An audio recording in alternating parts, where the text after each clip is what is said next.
প্রিয় ছাত্রছাত্রী 5 to 10 exam solution and unit suggestion চ্যানেলে তোমাদের স্বাগত। আজ আমরা ক্লাস 9 ইতিহাস বিষয়ে ষষ্ঠ অধ্যায়ের 8 মার্কের প্রশ্নোত্তর করব। ক্লাসটি তোমাদের ভালো লাগলে আমার এই চ্যানেলটি লাইক, শেয়ার ও সাবস্ক্রাইব করবে। এই অধ্যায় থেকে তোমাদের দুটো 8 মার্কের প্রশ্নোত্তর করাবো। আশা করা যায় এই দুটো প্রশ্নের মধ্যে থেকেই তোমরা পরীক্ষায় একটি কমন পেয়ে যাবে। 1 নং প্রশ্নোত্তরটি আগের ভিডিওতে দেওয়া আছে। আজ আমরা 2 নং প্রশ্নের উত্তর করব। 2 নম্বর প্রশ্ন, ফ্যাসিবাদ ও ন্যাৎসিবাদের সঙ্গে গণতান্ত্রিক আদর্শের সংঘাত কিভাবে দ্বিতীয় বিশ্বযুদ্ধের সূচনা ঘটায়? কোন কোন ঘটনা দ্বিতীয় বিশ্বযুদ্ধের সূচনায় সাহায্য করে? অথবা দ্বিতীয় বিশ্বযুদ্ধের পটভূমি আলোচনা করো, অথবা দ্বিতীয় বিশ্বযুদ্ধের কারণগুলি লেখো। উত্তর, ফ্যাসিবাদ ও ন্যাৎসিবাদ বনাম গণতান্ত্রিক আদর্শের সংঘাত। প্রথম বিশ্বযুদ্ধের পর সমগ্র ইউরোপ জুড়ে উদারনৈতিক গণতন্ত্রবাদের জয়যাত্রা শুরু হয়। গণতান্ত্রিক আন্দোলনগুলির সাফল্যের 1 দশকের মধ্যে ইউরোপে গণতন্ত্র বিরোধী 2 রাজনৈতিক আদর্শের উদ্ভব ঘটে। একটি হলো সাম্যবাদী আদর্শ, অপরটি হলো একনায়কতান্ত্রিক আদর্শ। হিটলারের নেতৃত্বাধীন জার্মান ন্যাৎসিবাদ এবং মুসোলিনির নেতৃত্বাধীন ইতালীয় ফ্যাসিবাদ মিলিত হয়ে একনায়কতান্ত্রিক আদর্শের জন্ম দেয়। বিশেষত পশ্চিম ইউরোপের দেশগুলিতে একনায়কতান্ত্রিক ভাবধারা বিস্তার লাভ করলে গণতান্ত্রিক আদর্শের সাথে ফ্যাসিবাদী ও ন্যাৎসিবাদী আদর্শের সংঘাত বাধে।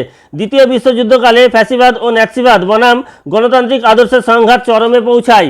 জার্মানি, ইতালি ও জাপান এই 3 দেশ মিলিত হয়ে অক্ষশক্তি জোট গঠন করে।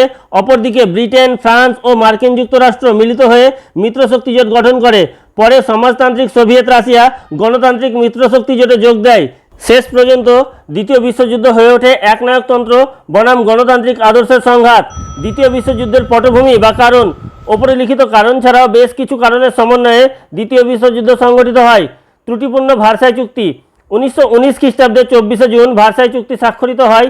এই চুক্তির শর্তগুলি জার্মানদের পক্ষে ভীষণভাবে অমর্যাদাকর ছিল। ভার্সাই সন্ধির শর্তানুসারে জার্মানির সামরিক শক্তিকে বেলজিয়ামের মতো ক্ষুদ্র দেশের থেকেও কমিয়ে দেওয়া হয়েছিল। জার্মান উপনিবেশগুলি দখল করে নিয়েছিল মিত্রশক্তিবর্গ। উপরন্তু ভার্সাই চুক্তিতে জার্মানির ওপর বিরাট অঙ্কের ক্ষতিপূরণ চাপানো হয়েছিল। ফলে জার্মানি যুদ্ধমুখী হয়ে ওঠে। ঐতিহাসিক E.H. কার ভার্সাই চুক্তিকে জবরদস্তিমূলক চুক্তি বলে অভিহিত করেছেন। ঔপনিবেশিক সংঘাত। ভার্সাই চুক্তি অনুসারে ইংল্যান্ড, ফ্রান্স ও আমেরিকা বেশিরভাগ উপনিবেশ দখল করে নেয়। অপরদিকে ইতালি ভূমধ্যসাগরীয় অঞ্চলে উপনিবেশ বিস্তারে সচেষ্ট হলে ইঙ্গো ফরাসি স্বার্থে আঘাত লাগে। জাপান প্রশান্ত মহাসাগরীয় অঞ্চলে প্রভাব বাড়াতে চাইলে মার্কিন যুক্তরাষ্ট্র ভীত হয়ে পড়ে। এইভাবেই ঔপনিবেশিক স্বার্থ সংঘাত যুদ্ধ পরিস্থিতি তৈরি করে। সাম্রাজ্যবাদী আকাঙ্ক্ষা। মিত্রশক্তিবর্গ নিজেদের দেশের আয়তন আরও স্ফীত করে তুলতে সচেষ্ট হয়। অপরদিকে জার্মানির থেকে তার ঔপনিবেশিক সাম্রাজ্য কেড়ে নেওয়া হয়েছিল। 1919 খ্রিস্টাব্দে প্যারিস সম্মেলনে ইতালিকে পূর্ব প্রতিশ্রুত ভূখণ্ড দেওয়া হয়নি। জার্মানি, জাপান, ইতালি একযোগে তাদের সাম্রাজ্যবাদী আকাঙ্ক্ষা চরিতার্থের জন্য উদ্গ্রীব হয়ে ওঠে। উগ্র জাতীয়তাবাদ। উগ্র জাতীয়তাবাদী নাৎসি নেতা হিটলার জার্মান জাতির শ্রেষ্ঠত্ব প্রতিষ্ঠা করতে এবং মুসোলিনিও হিটলারের মতোই ফ্যাসিবাদী শক্তির দ্বারা ইতালিকে আন্তর্জাতিক রাজনীতিতে এক শ্রেষ্ঠ শক্তি হিসেবে তুলে ধরতে চেয়েছিলেন। দূর প্রাচ্যের দেশ জাপান তার উগ্র জাতীয়তাবাদী আদর্শে দগ্ধ করেছিল বিভিন্ন দেশকে। ইঙ্গো ফরাসি তোষণ নীতি। ইঙ্গো ফরাসি তোষণ নীতি হিটলার তথা একনায়কতন্ত্রবাদীদের শক্তি শুধু বৃদ্ধি করেনি, তাদের আগ্রাসী মনোভাবকেও তীব্র করে তুলেছিল।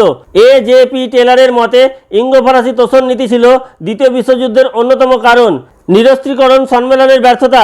1932 খ্রিস্টাব্দে জাতিসংঘের নেতৃত্বে জেনেভায় নিরস্ত্রীকরণ সম্মেলন অনুষ্ঠিত হয়। এই সম্মেলনের ব্যর্থতা দ্বিতীয় বিশ্বযুদ্ধের অন্যতম কারণ। জাতিসংঘের ব্যর্থতা। জাতিসংঘ বৃহৎ শক্তিবর্গের অন্যায় কাজের বিরুদ্ধে উপযুক্ত ব্যবস্থা নিতে দ্বিধান্বিত ছিল। ফলে জাতিসংঘ বিশ্বের শান্তি ও নিরাপত্তার রক্ষক হিসেবে সদর্থক ভূমিকা পালন করতে ব্যর্থ হয়। প্রত্যক্ষ কারণ।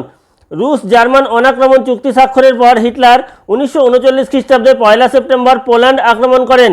এই আক্রমণের 2 দিন পরে ইংল্যান্ড ও ফ্রান্স পোল্যান্ডের পক্ষে যুদ্ধে যোগদান করলে শুরু হয় দ্বিতীয় বিশ্বযুদ্ধ।